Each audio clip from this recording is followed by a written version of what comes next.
Казвам се Женета Пенева и преподавам перспектива и дигитално рисуване в академията.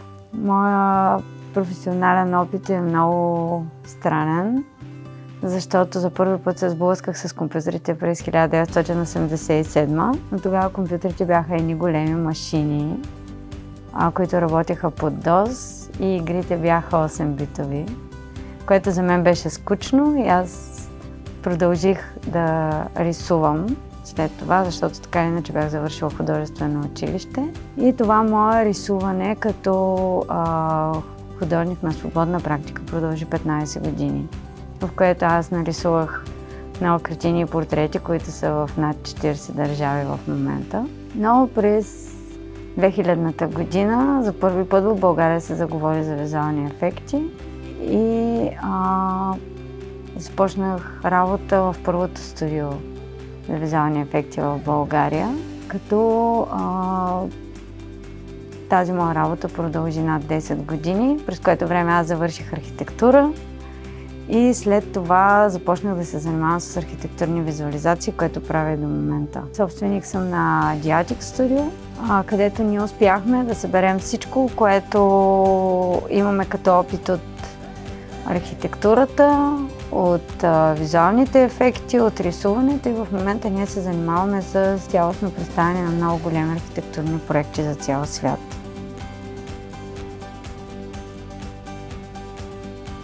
Понеже съм завършила художествено училище, в момента в който се появи възможност за много по-интересна и по-вълнуваща работа, аз избрах да се насоча към новите технологии, които наистина ми предоставиха една възможност да правя много по-лесно моите идеи, много с повече съответно възможности. Не съжалявам, защото това ми донесе много хубави мигове, много интересни проекти, както в киното, така и по-късно в реклама, игри и архитектура.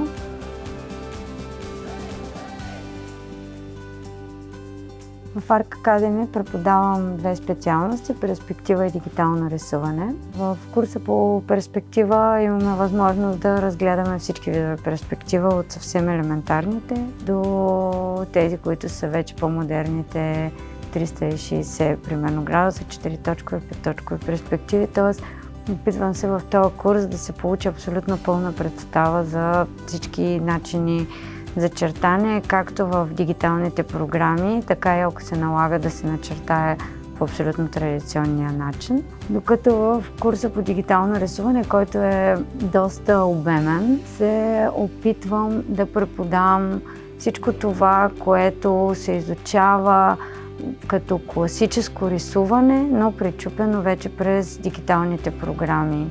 Тоест изучаваме всичко, което е свързано с цветове, с композиция, с въздействие и съответно го прилагаме в това, което ни е необходимо, основно за игри, като в края на самия курс се правят няколко много големи проекта, които могат да бъдат използвани в индивидуалните CV-та на всеки от студентите.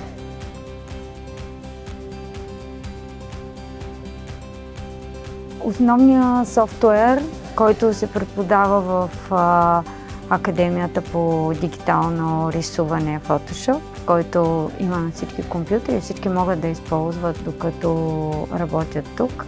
Но съответно няма никакъв проблем да помагам и за други софтуери, които са свързани с композиране или такива, примерно като Procreate. Съответно, всеки един от студентите, ако иска, може да използва и тези софтуери, които са безплатни, които имат малко по-малко възможности от Photoshop, но съвсем спокойно могат да вършат работа на всеки един начинаещ дигитален художник.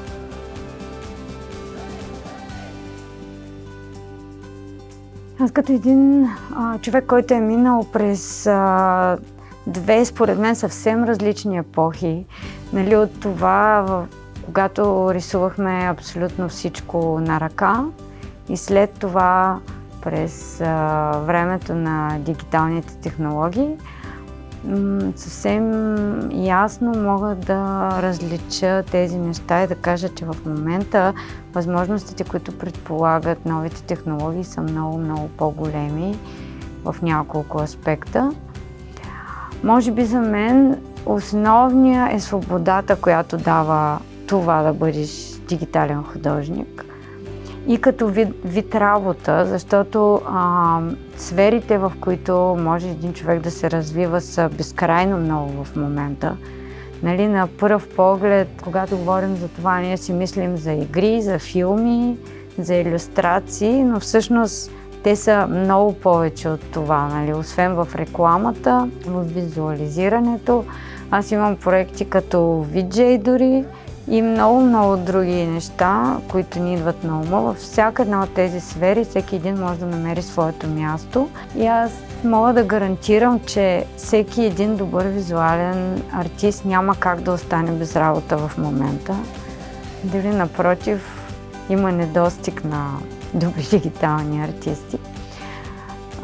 Другото, което е предимство на това е, че особено в последните няколко години, реално всеки един дигитален артист има свободата да работи своята работа от всяка точка на света.